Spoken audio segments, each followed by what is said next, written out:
රන්බිමට අරුණැල්ල ගවේෂණාත්මක කෘෂි කාර්මික වැඩසටහන.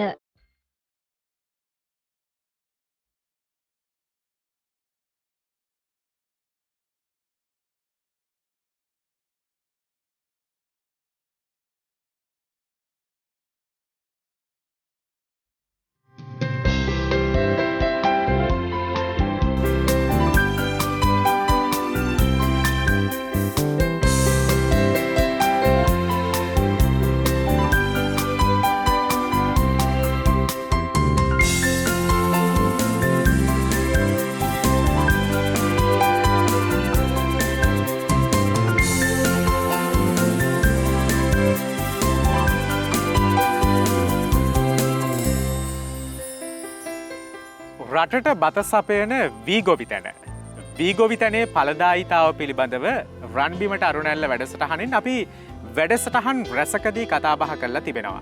හැබැයි නැවත නැවතත් ඔබ අහන්නේ ඔබ විමසන්නේ කොහොමද අපි ඵලදායීතාවෙන් යුතුව ගුණාත්මකතාවයෙන් යුතුව අපේ වී අස්වැන්න වැඩි කරගන්න කියන කාරණාව. මීට බලපාන හේතු සාධක රැසක් තිබෙනවා. මේ හේතු පිළිබඳව සැකවින් ඔබත් එක්ක කරුණු බෙදා හදාගන්න අපි අද දවසේ සූදානම්. අපි ආරාධනා කළා මේ පිළිබඳව වැඩිදුර තොරතුරු ඔබ වෙත ගෙනෙන්න බතලේගොඩ වී පර්යේෂණ හා සංවර්ධන ආයතනයේ ප්‍රධාන කෘෂි විශේෂඥ රෝහණ තිලකසිරි මහතාට.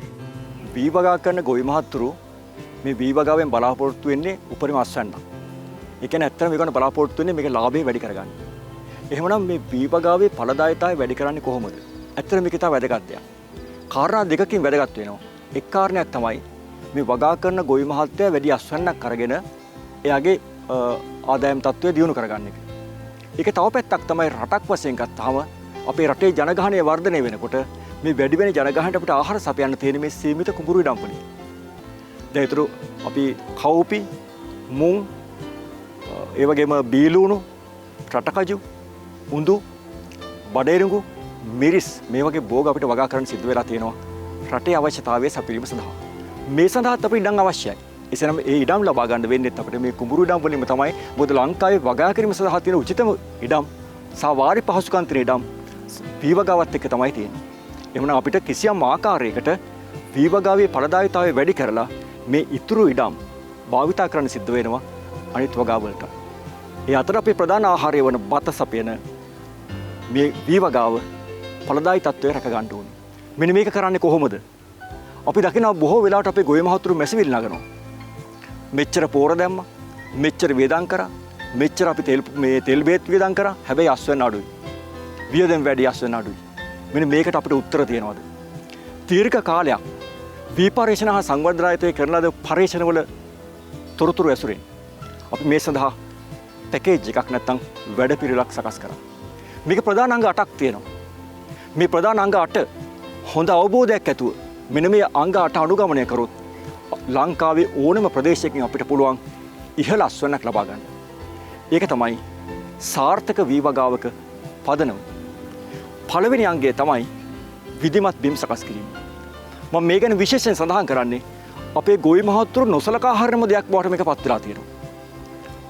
ඔබ දන්නවා අපේ පාරම්පරික ගොවි මහතුරු නැත්නම් අපේ පැරණි ගොවි මහතුරු අංක 1ට සැලකුවේ බිම් සකස් කිරීම.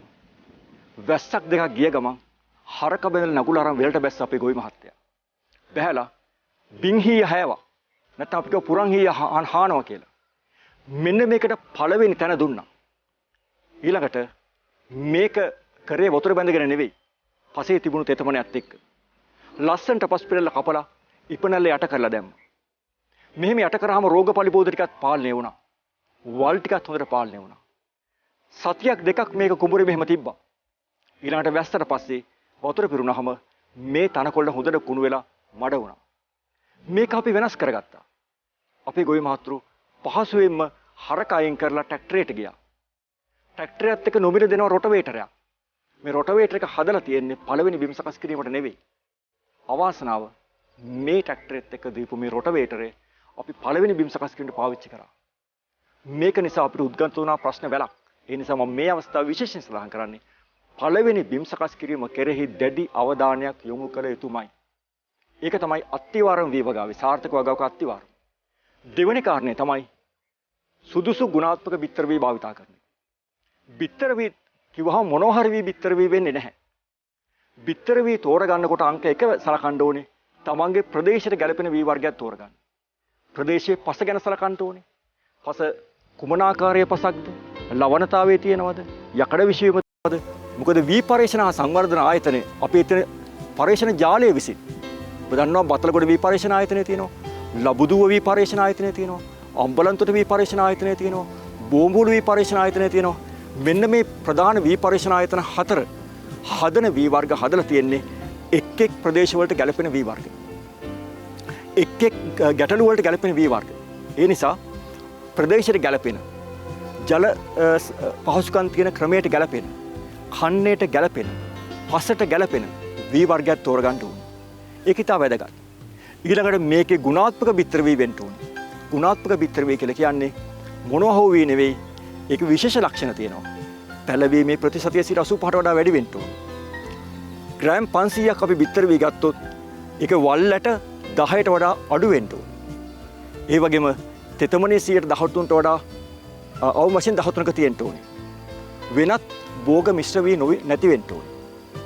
ඒ වගේම වෙනත් වර්ග කලවම් වෙන එක අඩු වෙන්න ඕනේ. මේ වගේ ප්‍රමිතීන් තියෙනවා. අනේ ප්‍රමිතීන් තියෙන වී භාවිතා කරන්න ඕනේ. රන් බිමට අරුණැල්ල ගවේෂණාත්මක කෘෂි කාර්මික වැඩසටහන. දැන් අපි කතා කරා කාරණා දෙකක්. තුන්වෙනි කාරණේ තමයි මේ බිත්තර වී කොහොමද මහ පොළොවේ පැල කරගන්නේ? අනේ එතනදී අපේ ලංකාවේ 99ක් පාවිච්චි කරන්නේ වී පැල කරලා ඉහින නැත්තම් වැපිරීමේ ක්‍රමය. බීජ වැපිරීම. අපිට අද හරිත කෘෂි කර්මාන්තයට යන්න වෙලා තියෙනවා. මේ හරිත කෘෂි කර්මාන්තයට යනවා නම් විශේෂයෙන් මෙන්න මේ කාරණේ ගැන සැලකිලිමත් වෙන්න ඕනේ.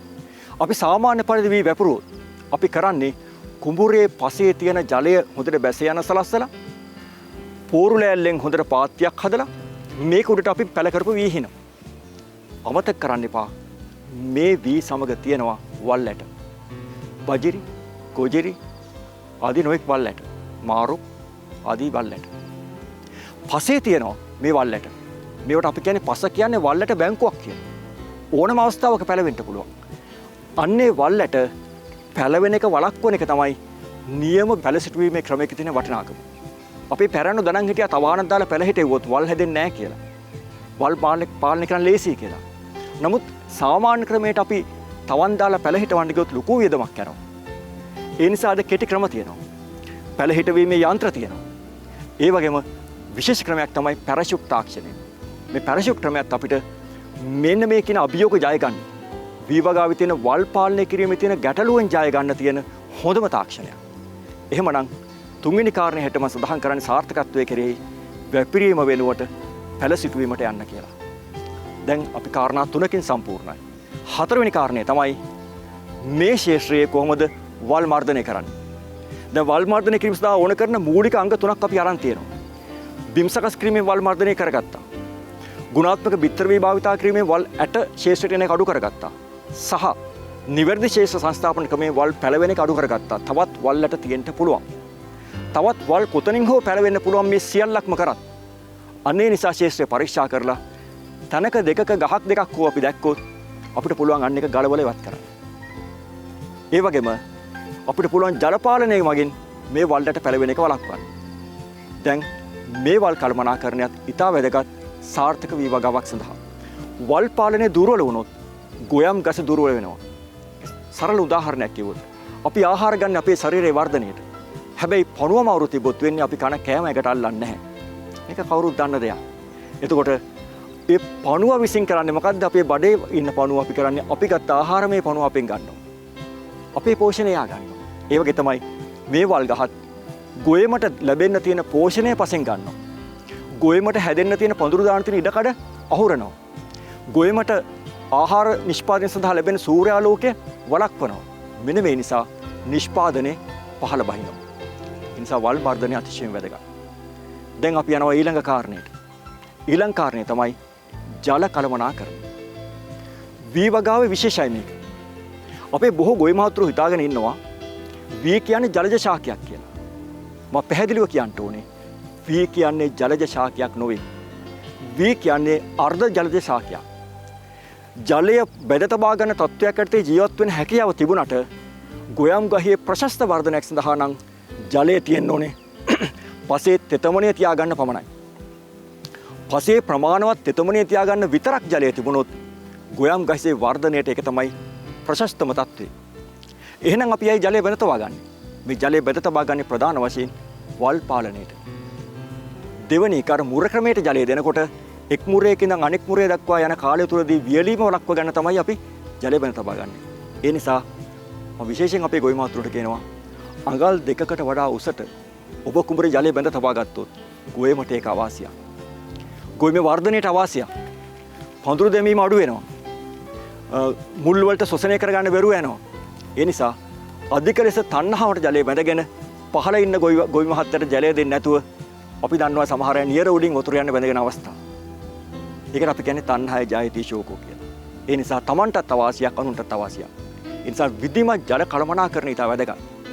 විශේෂයෙන්ම වීවගාවේ පුෂ්ප මූලාකෘති හට ගන්න අවස්ථාවේදී සහ මල් පිපෙන අවස්ථාවේදී මේ අවස්ථා දෙක කියන්නේ බණ්ඩි අවස්ථාවේ මුල සහ බණ්ඩි අවස්ථාවේ අග. මෙන්න මේ අවස්ථා දෙකේදීම ප්‍රමාණවත් ජල ප්‍රමාණයක් තිබුණොත් පස්සේ නැත්නම් හොඳ තෙතමනයක් තිබුණොත් අපිට ඉහළ අස්වැන්නක් ලබා ගන්න පුළුවන්. ඉතා ඉහළ අස්වැන්නක් ලබා ගන්න පුළුවන්.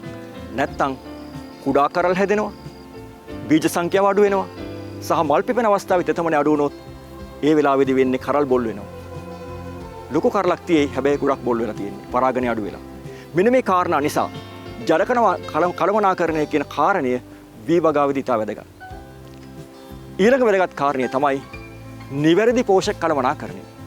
මෙන්න මේක ඉතා වැදගත්. දැන් අද අපි මුලින් කතා කරා කාබනික කෘෂි කර්මාන්තයක් ගැන. අපි දැන් ඒක තව චුට්ටක් ඊට වඩා ඒක ප්‍රායෝගික තලයට ගෙනත් තියෙනවා හරිත කෘෂි කර්මාන්තයක් කියන දේ.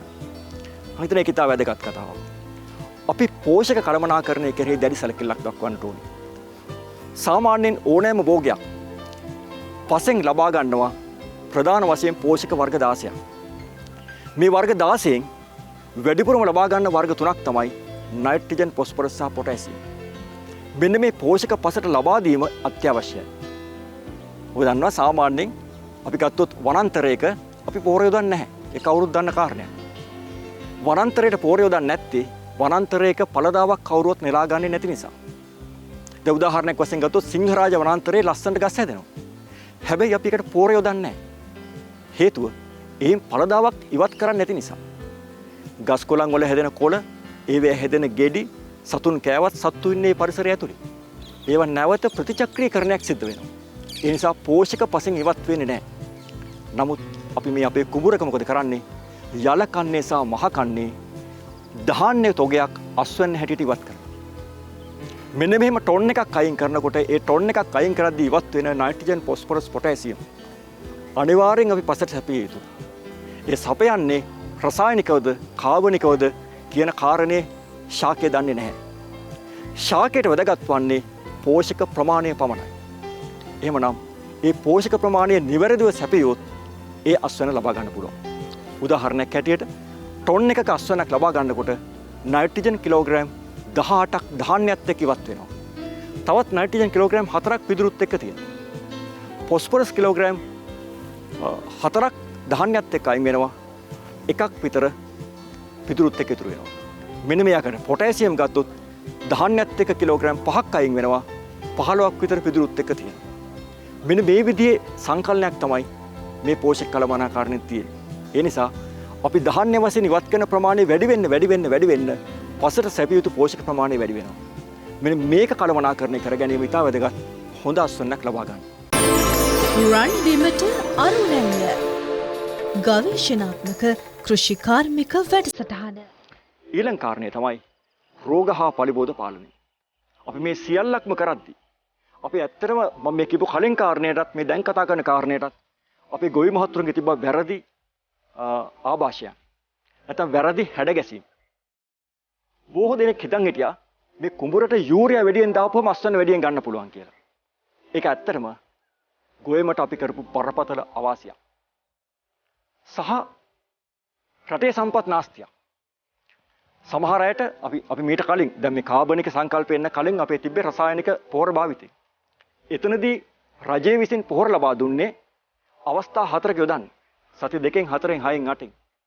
මේ අවස්ථා 4 බෙදලා යොදන්න කියලා දුන්නේ එක් අවස්ථාවක යොදන පොහොර ප්‍රමාණය අඩු කරන්න. මොකද වැඩි පොහොර ප්‍රමාණයක් පසට දැමීමෙන් ශාකයටත් ඒක අහිත කරයි. අපේ බොහෝ ගොවිමත්තු කරේ මෙන්න මේ නිර්දේශය පැත්තකට දාලා අර දෙන මුළු තොගේම සති 2න් දානවා. දාලා ඊට පස්සේ බණ්ඩි පොහොර දාන්න කඩෙන් පොහොර අරගෙන ආයි සති 4දී නැත්නම් මාසිකදී නැවත වතාවක් පොහොර යොදනවා. අපි අධික පොහොර භාවිතා කරා. මේක ඇත්තටම අවාසියක්. මේක රෝග පරිබෝධ වැඩි වෙන්නත් එක්තරා විදිහක හේතුවක්. ඒ නිසා පොහොර භාවිතය කියන එක අතිශයින් ප්‍රවේශමින් කළ යුතුයි. අධික පොහොර භාවිතය ගොයමට අහිත කරයි. අස්වැන්න වැඩි කරනවා නෙවෙයි අස්වැන්න අඩු කරනවා ඇත්තට මේකෙන්. ඒ නිසා පෝෂක අවශ්‍යයි. ඒ විධිමත් ලෙස කළමනාකරණය විය යුතුයි. ඊළඟට රෝග පරිබෝධ පාලනයේදීත් මට කියන්න තියෙන වෙනම කාරණයක්. අපේ බොහෝ ප්‍රදේශවල ගොවි මහත්තුරු මම කියන්නේ 100%ක් නෙවෙයි. සැලකිය යුතු ප්‍රමාණයක්. මේගොල්ලන් හිතනවා සති 2ේදී මේ පොහොර දාන්න කලින් කෘමිනාශකයක් ගහන්න ඕනේ. පණු තෙලක් ගහන්න ඕනේ. මෙන්න මෙහෙම අවබෝධයන් සමහරුන්ගේ තියෙනවා. ඒ නිසා කෘමි හානියක් නැතුව නිකන් විභාගාතේ ගහනවා කෘමිනාශක. මේක අපරාධයක්. මේ ගොයමත් එක්ක ඉන්නවා ඊටාම හිතකර සත්තු. ඒගොල්ලන්ට අපි කියන්නේ ගොවියගේ මිතුරෝ කියලා.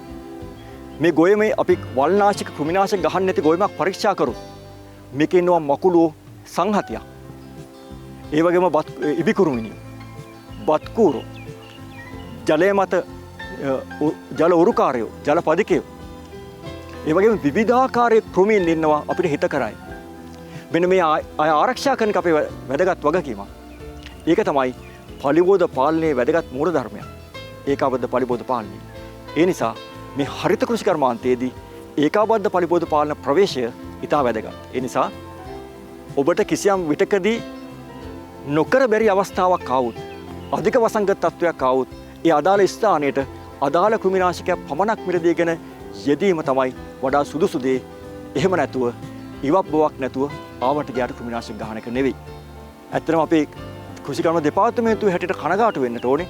කොයිතරම් මේ දැනුම පිළිබඳ අපි මාධ්‍ය වලින් ප්‍රචාරය කරත්, වැඩසටහන් තිබ්බත් මේවා අවිධිමත් භාවිතයක් තමයි අපි බොහෝ විට දැක්කේ. ඒ නිසා රෝග පරිබෝධ පාලනය කියන්නේ කෘමිනාශක යොදනවා කියන එක නෙවෙයි. හොඳ ප්‍රභේදයක් තෝරගන්න එක. ඒ වගේම ප්‍රතිරෝධී ප්‍රභේදයක් තෝරගන්න එක. මේක નિયમિત පරතරය ඇතුව වගා කරගන්න එක. වල් පාලනය හොඳින් කරගන්න එක. පෝෂක කළමනාකරණය විධිමත් ලෙස කර ගැනීම තුලින්ම අපිට පුළුවන් මේ රෝග පරිබෝධ පාලනය කරන්න. අපි නයිට්‍රජන් වැඩිපුර යොදුවොත් අනිවාර්යයෙන්ම මේකේ පත්‍ර රෝග ගොඩක් වැඩි වෙනවා. කෘමි හානිත් වැඩි වෙනවා. මෙන්න මේ දේවල් ඉතා වැදගත්. තවමට කිය යුතු වැදගත් කාරණයක් තියෙනවා. අපි කුඹුරට 10 අඟුරු පාවිච්චි කරොත් මේ 10 අඟුරු වල තියෙනවා සිලිකන්. පිදුරු වලත් තියෙනවා සිලිකන්. මෙන්න මේ සිලිකන් ශාකයට උරා ගන්නවා. ශාකයට උරා ගැනීම නිසා ශාකයේ ශක්තිමත් බව වැඩි වෙනවා. කෘමි හානි, පලිබෝධ හානි අඩු වෙනවා. මෙන්න මේ දේවල් අපිට කරන්න පුළුවන් හොඳ අස්වැන්නක් ලබා ගන්න. දැන් මේ පෙළ ගැස්මේ අවසාන අංගය වෙන්නේ අස්වැන්න නෙලා ගැනීම. මේ අස්වැන්න නෙලා ගැනීම ගැනත් විශේෂයෙන් යමක් සඳහන් කළ යුතුයි. අපි අතීතයේ අස්වැන්න නෙළුවේ කොහොමද? දෑක ඇති අරගෙන ගිහිල්ලා ගොයන් කැපුවා. ගොවි මහත්තයාට පුළුවන්කම තිබ්බා Tamanට ඕන දවසේ ගොයන් කපා ගන්න. හැබැයි අද එහෙම බෑ. අද ගොයන් කපන්නේ අපි කියනවා භූතයක් කියලා, නැත්නම් සංයුක්ත අස්වැන්න නෙළනේ. මෙන්න සංයුක්ත අස්වැන්න නෙළනක් ශේෂයට ආපුවාම ඒ යාය එක දිගට ගොයන් කපාගෙන යනවා. ඒ නිසා ගොවි මහත්තුරු පෙළඹෙනවා මේ මැෂින් එකක් තමන්ගේ යායට ආපු ගමන් තමන්ගේ ලියද්දත් කපා ගන්න. එතකොට මේ සංයුක්ත අස්වැන්න නෙළනේ අරන් එන්නේ ගොයම කපන්න ඕන දවසේ නෙවෙයි. ගොයම කපන්න ඕනේ කවද්ද? මල් පිපිච්ච දවසේ සිට දින 30කින් ගොයන් කැපිය යුතුයි. පැරණි ගොවි මහත්තුරු කියනවා මල දුටු දින 30න් ගොයන් කපනු කියලා. මල දුටු කියන්නේ මල පිපිච්ච අවස්ථාවේ සිට. මල පිපිච්ච අවස්ථාවේ දින 30ක් තමයි පරිණත කාලය. මීට වඩා කලින් ගොයන් කැපුවොත් අපි කපන්නේ නොමේරු බීජ තියෙන ගොයන්. ඒව කල් තියාගන්න බෑ. මීට වඩා ප්‍රමාද වීමෙන් සිද්ධ වෙන්නේ මොකද්ද? මේවා ශේෂ්ඨයේදී හැලෙනවා. ගොඩක් දෙනෙක් කියන භූතයන් ගොයන් කැපුවම ආයි වපුරන්න ඕනේ නැහැ, ඒ තරම් බීජ තියෙනවා ශේෂ්ඨයේ කියලා. හේතුව තමයි ඕනට වඩා පැහිකර වෙලා අර ගොයන් කරල හෙලවෙද්දී කරලේ උඩ තියෙන හොඳට මෝරපු හොඳට පිරිච්ච යට ටික කුඹුරේ හැලෙනවා. මේක අස්වැන්නු නාස්තියක්. එහෙමනම් ඵලදායීතාවය කියන්නේ අවසානයේ අපි ලබා ගන්න අස්වැන්න. මේ අස්වැන්න අඩු වෙනවා නම් කිසියම් හේතුවක් නිසා ඵලදායීතාවය දුර්වලයි. එහෙනම් නිවැරදි ඵලදායීතාවයක් තියෙන්න නිවැරදි අවස්ථාවේ ගොයන් කපා ගන්න ඕනේ. ඒ සඳහා භාවිතා කරන යන්ත්‍ර හොඳ මට්ටමක තියෙන්න ඕනේ. ඒව නඩත්තු කරලා තියෙන්න ඕනේ. නිවැරදි වේගය භාවිතා කරන්න ඕනේ. මෙන්න මේ කියන කාරණා හරියට කරගත්තොත් අපිට හොඳ අස්වැන්නක් ගන්න පුළුවන්. හොඳ ඵලදාවක් ගන්න පුළුවන්. වී වගාවෙන් එතකොට ගොවි මහත්යක් දිනු රටක් දිනු. බතලේගොඩ වී පර්යේෂණ හා සංවර්ධන ආයතනයේ වී වගාව පිළිබඳ ප්‍රධාන කෘෂි විශේෂඥ රෝහණ තිලකසිරි මහත්මයා දක්වපු මේ අදහස් ඔබ ප්‍රායෝගික තලයේ පාවිච්චි කළොත් ඔබට පුළුවන් ගුණාත්මක බවෙන් ඒ වගේම ඵලදායීතාවෙන් ඉහළ වී අස්වැන්නක් ලබා ගන්න.